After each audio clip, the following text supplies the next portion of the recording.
Assalamualaikum warahmatullahi wabarakatuh. Alhamdulillah, hari ini kami akan bersilaturahim dengan mudir ataupun pimpinan Pondok Pesantren Ittifaqiyah Indralaya. Insya Allah kita akan bersilaturahim dan bincang-bincang inspiratif dengan beliau. Oke, ikuti saya untuk selanjutnya.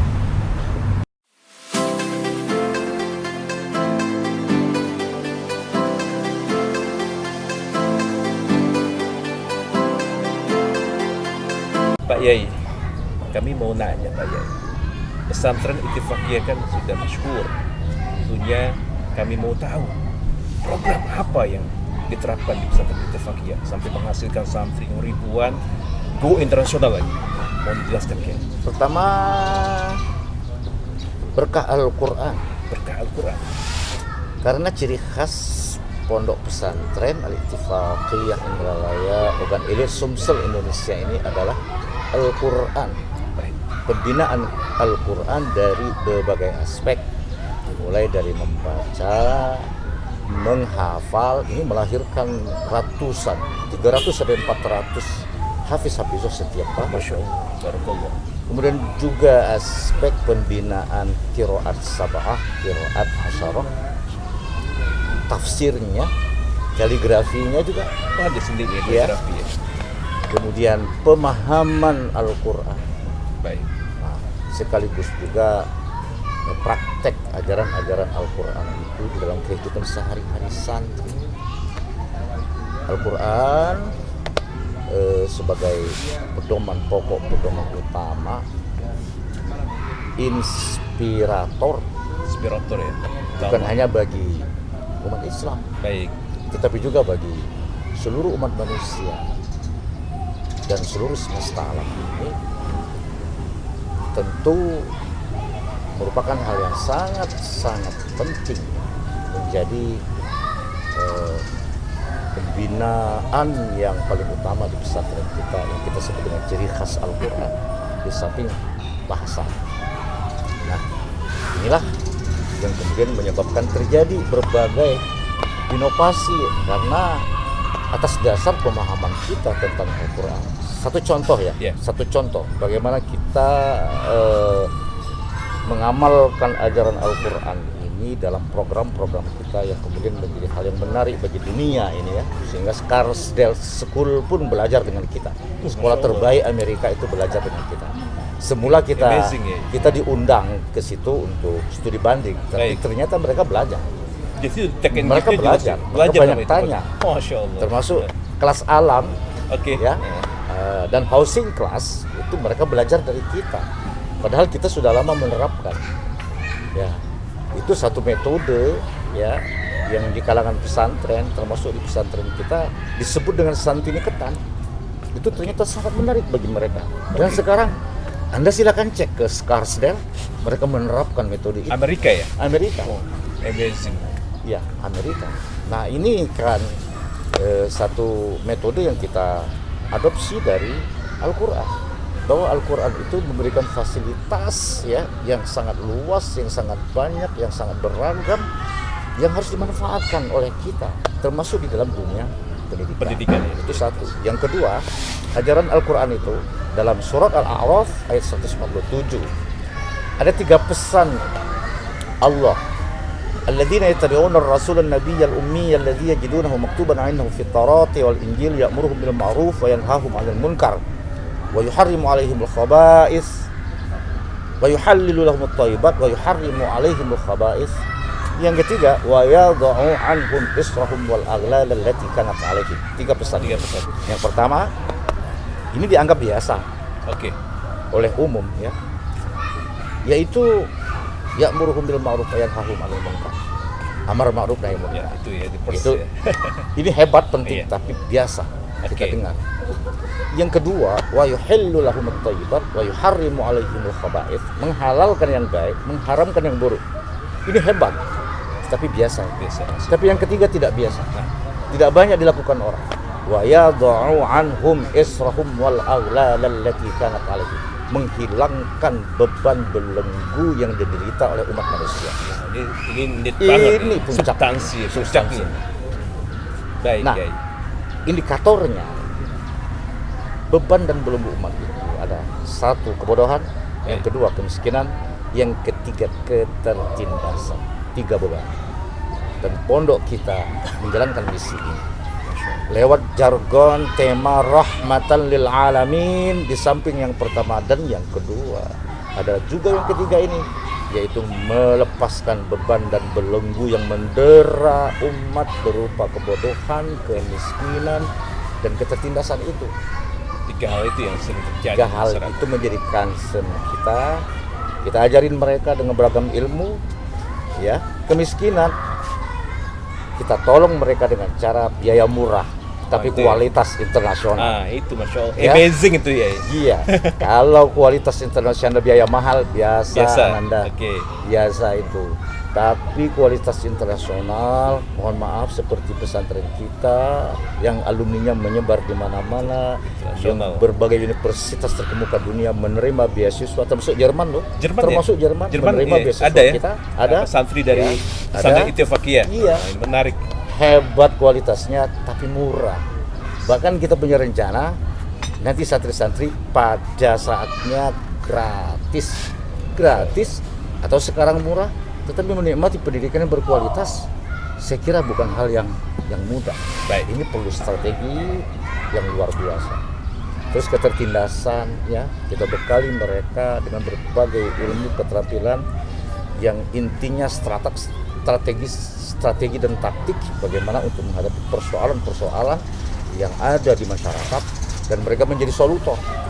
Jadi problem solver ya. Iya. Memberikan jalan keluar. Jadi problem solver. Iya. Solver. Itu bahasa apa itu? Bahasa Meranjat atau bahasa Serang? Bahasa orang Ya. kita. Kita bekali mereka dengan itu, dan kita siapkan kelas-kelas excellent di pesantren kita, dan kita menerapkan sistem pendidikan yang disebut dengan quality insurance, ya, of education. Of education ini. Ya. Specific of education. Ya. Artinya sebuah jaminan tamat dari kita, dia punya bekal yang memadai dan cukup untuk menghadapi dunia ini, dan bahkan mereka bisa hidup di dalam lumpur. Mereka mewarisi dunia ini, mereka akan berperan di dunia ini, mereka akan turut mengatur dunia ini, memimpin dunia ini. Ya. Itu model pendidikan yang kita ciptakan. Baik Kiai, langsung mungkin saya dengarkan pesantren Ittifaqiyah akan membangun masjid unik di dunia. Tolong nanti sampaikan, sekaligus nanti sampaikan ke jamaah, ke pemirsa, ke sahabat-sahabat semua. Mau donasi support pesantren, silakan. Salah satu itu ya. Salah satu yang kita lakukan saat ini adalah membangun rumah Allah. Ini rumah Allah loh. Bukan rumah saya, rumah pesantren kita saja, tapi dia rumah Allah. Jadi semua hamba Allah bertanggung jawab. Masjid ini akan menjadi World Al-Quran Center. Ya, jadi bukan sekadar masjid dalam pengertian yang sempit, tapi juga dia menjadi World Al-Quran Center. Pusat Al-Quran internasional. Global. Dunia. Nah, ini salah satu tujuan dibangun masjid ini. Dia menjadi destinasi wisata Al-Quran. Siapa yang mau mengenal Al-Quran dan bahkan mau belajar Al-Quran, datang ke masjid ini. Kita siapkan spot-spot di mana setiap anjungannya kita siapkan menu-menu. Siapa yang ingin mendengarkan murattal syekh-syekh yang ada di dunia ini, tinggal klik. Siapa yang ingin mendengarkan seni baca Al-Quran oleh syekh-syekh yang spektakuler, yang hebat di dunia ini, tinggal klik. Siapa yang ingin tahu mengenai qiraat sab'ah, klik. Ingin tahu kaligrafi, tinggal klik. Ingin tahu beragam mushaf Al-Quran dunia, tinggal klik. Bahkan siapa yang mau belajar membaca Al-Quran dengan metode cepat 3 jam, 6 jam, kita siapkan fasilitasnya di masjid ini.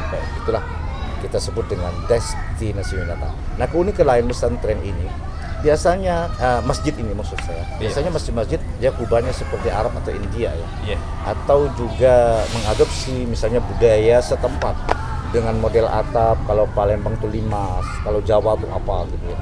Kalau ciri khas ya. Ciri khas. Kalau kita ciri khasnya kubahnya ini berbentuk mushaf Al-Quran yang ditopang oleh lekar. Kemudian mushaf ini kita bikin sedemikian rupa dari bahan tembus cahaya dan membentuk wal yatalattaf. Wah, itu ayat di tengah itu, Kiai. Ayat tengahnya Al-Quran. Yeah. Itu tembus ke lantainya. Masya Allah. Lantai 1 masjid. Di bawahnya kan ada lagi aula tuh. Tembus juga ke lantai dasar yang di situ ada aula. Lalu di 4 titik itu ada pencahayaan. Ada pencahayaan yang kita buat dari bahan yang tembus cahaya dan itu membentuk 4 kaligrafi. Sudut kanannya nun, sudut kiri depan wal qalami, sudut kiri kanan ya wama. Sudut sebelah kiri belakang itu yasturun. Jadi nun wal qalami wama yasturun. Al-qalam. Ya. Lalu di lantai masjid itu kita buat perpustakaan gantung yang tanpa tiang di kiri kanannya dan di belakangnya. Dan di atasnya atapnya juga tembus cahaya itu membentuk Iqra bismi rabbikal ladzi khalaq. Juga yang sebelah kanannya Iqra bismi rabbikal ladzi khalaq. Satu lagi keunikan masjid ini, bila Anda mau masuk hati-hati. Jangan sampai jangan sampai Anda kemudian menggulung celana, apalagi perempuan mengangkat jubahnya, ketahuan nanti aurat betisnya. Kenapa? Karena di setiap pintu masuk itu ada semacam lantai istana Sulaiman yang kita buat dari kaca transparan, di bawahnya ada kolam. Kelihatan. Itu di lantai 2 masjid dan juga di lantai 1 Allah kita akan buat seperti itu. Di samping ini kubahnya tinggi ya, 40 Allah, kubah yang satu lagi 33 meter Muhammad. Masya Allah. Ini keunikan dari masjid ini. Dan di mihrab nanti ada pencahayaan yang kalau siang hari dari cahaya itu akan menunjukkan waktu sholat duha, waktu sholat zuhur, waktu sholat asar, dan juga menunjukkan waktu-waktu haram sholat. Misalnya sesudah subuh otomatis ya, sudah dibuat sistemnya dari mihrab itu, dan dia akan memantulkan cahaya dengan warna tersendiri yang menunjukkan waktu-waktu sholat dan waktu haram sholat. Baik, Kiai. Nah, kemudian tentunya kan sahabat-sahabat jamaah siapapun mau berdonasi kemana, Kiai? Saya sampaikan, Kiai. Ya, biayanya sekitar 15 miliar ya, lebih kurang ya. Miliar. Itu di bawahnya di bawah ini rekeningnya BNI Syariah Yayasan Islam Al-Ittifaq ya. Atas nama Yayasan Islam Al-Ittifaq ya. Silakan yang mau berdonasi. Karena memang ini kita membangun masjid ini melibatkan semua hamba Allah yang ada di dunia ini, ya kan? Silakan untuk berdonasi. Nanti Anda juga bisa menikmati ya kuliner khas Ogan Ilir dan Sumatera Selatan di halaman masjid ini. Kita siapkan ya. Apa saja, lakso, bogro, bahkan handcraft khas Ogan Ilir, home industri seperti telinda, tikar purun, parang pisau, pedang dan sebagainya, produk dari khas ya Ogan Ilir dan Sumatera Selatan. Silakan untuk berpartisipasi karena ini merupakan masjid terunik di dunia dan ini juga merupakan ya World Quran Center. Siapa yang ingin tahu Al-Quran banyak datang ke sini. Nah, kemudian kembali ke program pesantren, Kiai. Kegiatan santri apa saja, Kiai? Mohon sekilas. Kan gini, ada dalam pendidikan itu ada unsur kognisi, afeksi, psikomotorik. Ya. Ada unsur yang disebut dengan heart, head, and hand. Ini kita padukan. Kecerdasan spiritual kita utamakan. Kemudian kecerdasan intelektual, kecerdasan sosial, bahkan kecerdasan daya juang, adversity ya. Ini juga kita sajikan untuk para santri yang dikemas dengan program kurikuler sekolah di kelas, klasikal, formal, ya kan, resmi berizah negara, juga dikemas dengan co-kurikuler dan ekstrakurikuler. Semua ini baik formal atau kurikuler, co-kurikuler, ekstrakurikuler kita siapkan ijazahnya 2. Oh, 2 ijazah. Ada ijazah pondok, ada ijazah negara, dan ada sertifikat. Bahasa juga kita selisih. Kita siapkan sertifikat untuk mereka. Bahkan pada kelas mujahadah, kelas pembibitan, itu tupelnya 550 atau IELTS-nya 6,5. tuapelnya 550. Baik. Kita punya kelas excellent ya. Di kelas excellent ini sudah mulai betul-betul fokus kemana santri ini akan kita arahkan setelah dia tamat. Goalsnya ya, Ya. harus ada dong. kualitas Ada dong. ini. Jangan sampai tidak jelas dong. Iya. Outputnya mau kemana ini? Iya, Begitu oke. tamat menciptakan pengangguran baru, nggak boleh seperti itu. Sampai. Pendidikan tidak boleh dong seperti itu. Nah, pesantren juga tentu tidak boleh. Pesantren pada umumnya memang menciptakan ya alumni yang mereka punya jiwa kemandirian. Tapi jiwa kemandirian itu harus jelas juga kemana mereka akan melakukan ya usaha-usaha Implementasi. ekonomi keuangan ya maisha Maisha. ya kemana kan kemana pula mereka akan berkhidmat atau mengabdi, dunia mana yang harus mereka masuki, Passionnya. iya passionnya kemana, arahnya kemana, Oke. misi yang harus lakukan apa, problem solver yang harus dia lakukan tuh. Makanya kita ada kelas excellence sosial yang fokus untuk menciptakan pemimpin dengan basis moral, akhlak dan Al-Quran yang Leadership kuat. berakhlakul kariman. Leadership, menciptakan manajer, leader ya. Leader. Ini pemimpin gitu. Ya nanti untuk menjadi sekjen PBB, untuk menjadi presiden, Masya untuk menjadi menteri, gubernur, bupati, camat, kades, pemimpin organisasi-organisasi. Ini luarannya ini. Kelasnya ini, kelas excellence sosial. Ada kelas excellence MIPA ya, yang orientasinya fokusnya ke teknologi. Bakal gantiin Habibie lah Oh, begitu. itu Masuklah ke kelas ini. regenerasi kan. Ya, ini 10 bulan targetnya hafal Al-Quran. 10 bulan hafal Al-Quran. Itu luar biasa. Luar Masya biasa. Allah itu ya. Lalu ada kelas excellent kitab kuning. Ini Oke. untuk ngisi MUI nanti. MUI MUI ya. ya untuk Indonesia. memberikan fatwa-fatwa untuk melakukan penerangan ya Explain ulum tentang ya masalah fikih segala macam. iya, masalah syariah ya, Syariat. masalah fikih, masalah tauhid, masalah apa kepada umat penting ini. Karena sekarang banyak sudah masyarakat ini yang nggak karuan arahnya kan. Nah, ada kelas excellent Al-Azhar. Ya, Oke. ini harus khotam 30 juz ini. Harus kuat ini, mungkin ini. Ini nanti untuk nyambung ke Al-Azhar tanpa tes, langsung ya, langsung ini, otomatis. kelas Al-Azhar.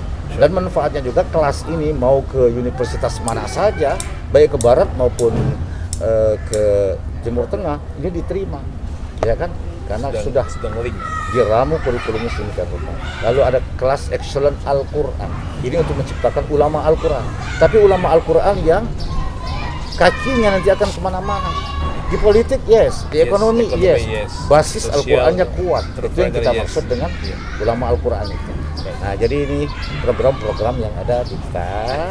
Di samping ya IT-nya tentu ini kita sajikan juga, seni, olahraga dan sebagainya. Silat juga ada, Ekstrakurikulernya ya. ekstrakurikulernya. Mental sekali dibentuk lah semuanya ya. Lengkap lah pokoknya di pesantren Ittifaqiyah. Insya Allah berkah. Nah, kemudian ya, tentunya kan ada alumni nih. Saya dengar alumni sudah selain nasional, go internasional. Ada yang mau diceritakan dia? Ya tentu saja. Kalau nasional ini ada yang Hakim MK Hakim MK dari pesantren. dari pesantren kita. Wahiduddin Adam itu adalah alumni kita. Banyak juga rektor, dekan, juga banyak politisi, baik di tingkat lokal maupun regional dan nasional. Lalu tentara, polisi, bahkan juga banyak dokter alumni kita yang keluar negeri juga banyak. Ada yang menjadi imam Islamic Center Washington ada. Washington Amerika. Amerika Masya ya. Allah. Washington tuh ibu kota Amerika ya. Anda pernah ke sana ya, insya Allah.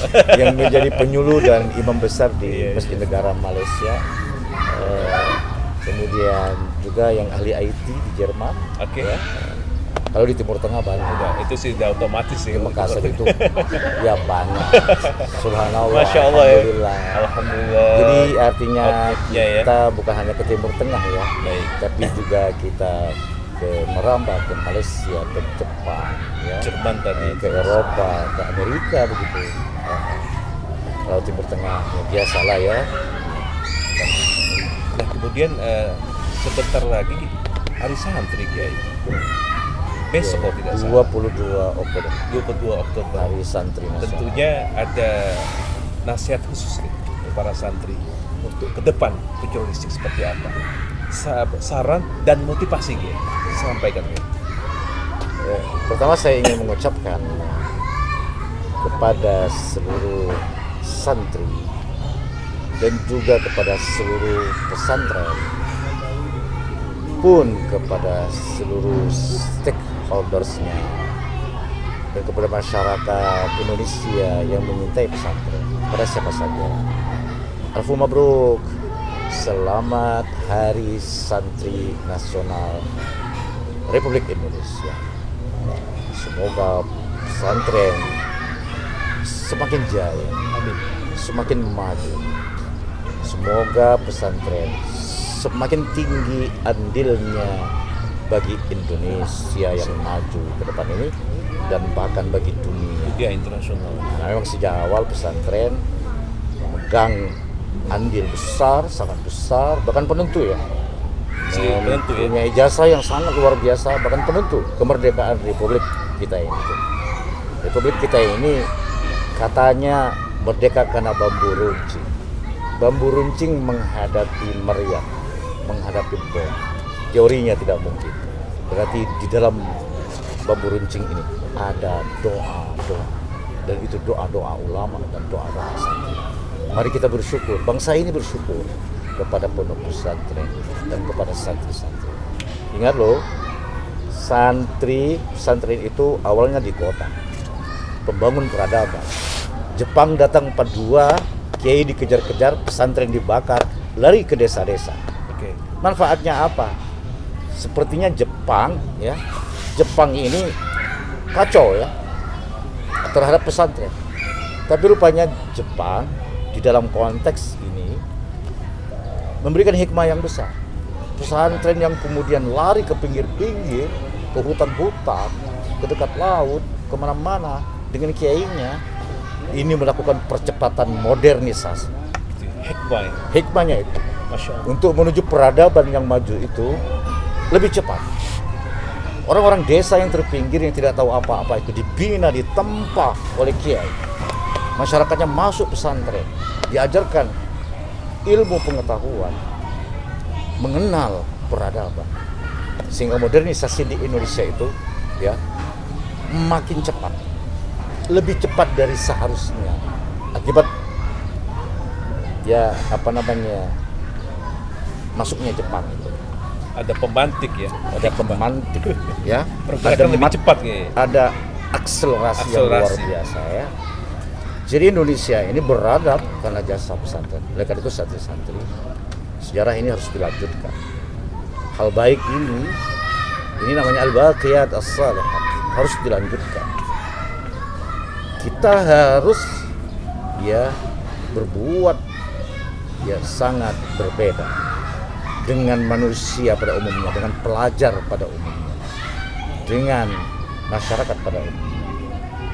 Anda harus terukir di arsy nanti sebagaimana firman Allah, inna nahnu nuhyil mauta wa naktubu ma qaddamu wa atharahum wa kullu shay'in ahsaynahu fi kitabin mubin.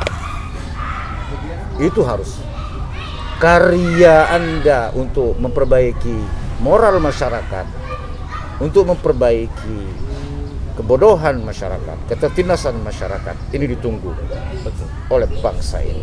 Apalagi ini revolusi 4.0 ya, yang sebentar lagi menjadi 5.0, lebih gawat lagi nih. Di mana tenaga manusia ini digantikan oleh tenaga mesin, oleh robot, oleh apa, dengan artificial intelligence. Ya, semua sekarang digerakkan oleh mesin, oleh sistem, oleh alat, oleh mekanik, oleh elektronik. Penjaga tol yang dulu 8 pintu tol, 8 penjaga, sekarang kagak ada sekarang. Semua main tol. Teknologi. Penjaga toko yang dulu banyak banget sekarang kosong, sepi, hanya pengawas saja kan. Mau dikemanakan ini populasi penduduk Indonesia ini? Baik. Anda santri harus berperan di sini, memberikan kekuatan moral, keterampilan kepada mereka, kemandirian kepada masyarakat. Anda kalau betul-betul soleh sebagaimana yang dibina oleh kiai-kiai, oleh guru-guru pesantren, ini akan bisa memenuhi janji Allah bahwa Anda akan mewarisi dunia, mewarisi dunia, bisa hidup dalam lumpur seperti saya tadi untuk dirinya sendiri, dan dia bisa memberdayakan umat manusia. Inilah misi santri. Hari santri harus menjadi momentum bagi para santri bertekad dan berbuat untuk mewarisi dunia, untuk menyelamatkan umat. Jangan hanya berpikir untuk diri sendiri, kecil itu. Terlalu kecil. Boleh cita-cita untuk diri sendiri, itu kecil ya. itu. Bukan khalifah ya. Khalifah juga, khalifah kecil. Tapi ini harus menjadi khalifah besar yang harus menyelamatkan umat manusia. Sebagaimana Rasulullah menjelang wafatnya, apa yang dia katakan? Bukan jannati, tapi ummati, ummati, ummati. 3 kali loh. Iya, 3 kali. Jadi santri, Pesan, ya. misimu berkhidmat untuk umat. Rahmatan lil alamin. Baik, Kiai, demikianlah. Jazakallahu khair, Kiai. Pencerahannya Masya Allah, Tabarakallah. Sangat inspiratif dan sangat mencerahkan jumpa kita hari ini. Mudah-mudahan Allah berkahi kita semua, Kiai.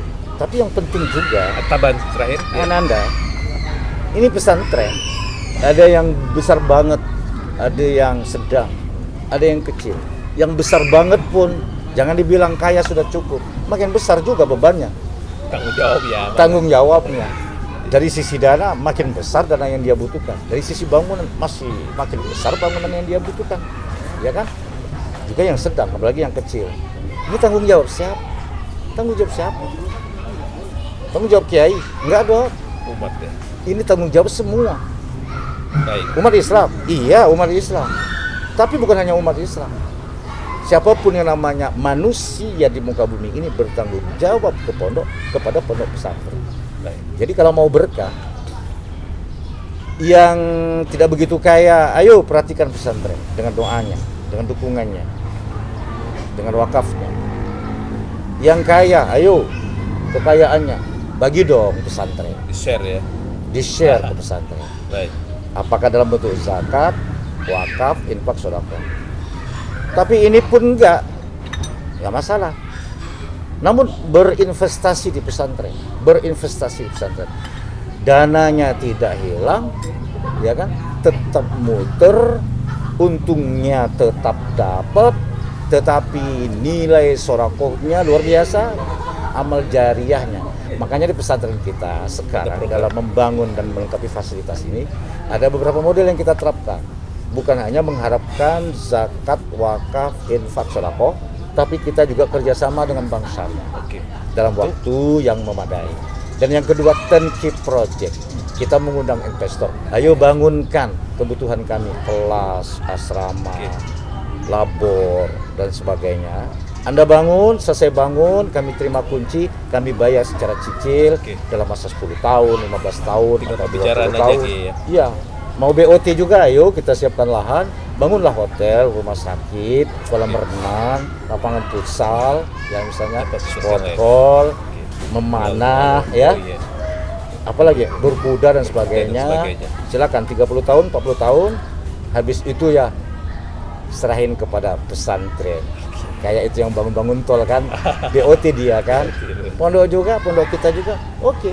Kalau ada investor yang tertarik, kita undanglah semuanya yang untuk berpartisipasi guna membangun pendidikan berkualitas tapi murah di Ittifaqiyah Indralaya Ogan Ilu Sumsel Indonesia. Nih, ya, nomor kontak person, ya. Nah, silakan kontak. Turnkey project, ayo.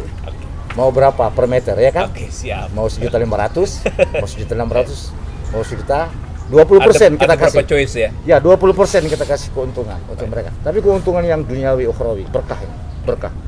Allahu Akbar. Baik, jazakallahu khair Kiai. Waktunya cukup. Mudah-mudahan jumpa kita Allah rahmati sehingga program Pondok Pesantren Ittifaqiyah semakin berjalan dengan baik dan terasa oleh umat dan berkembang, selalu berinovasi. Amin ya rabbal. Sehat selalu Kiai. Kita akhiri jumpa kita hari ini dengan baca hamdalah. Alhamdulillah rabbil alamin. Assalamualaikum warahmatullahi wabarakatuh.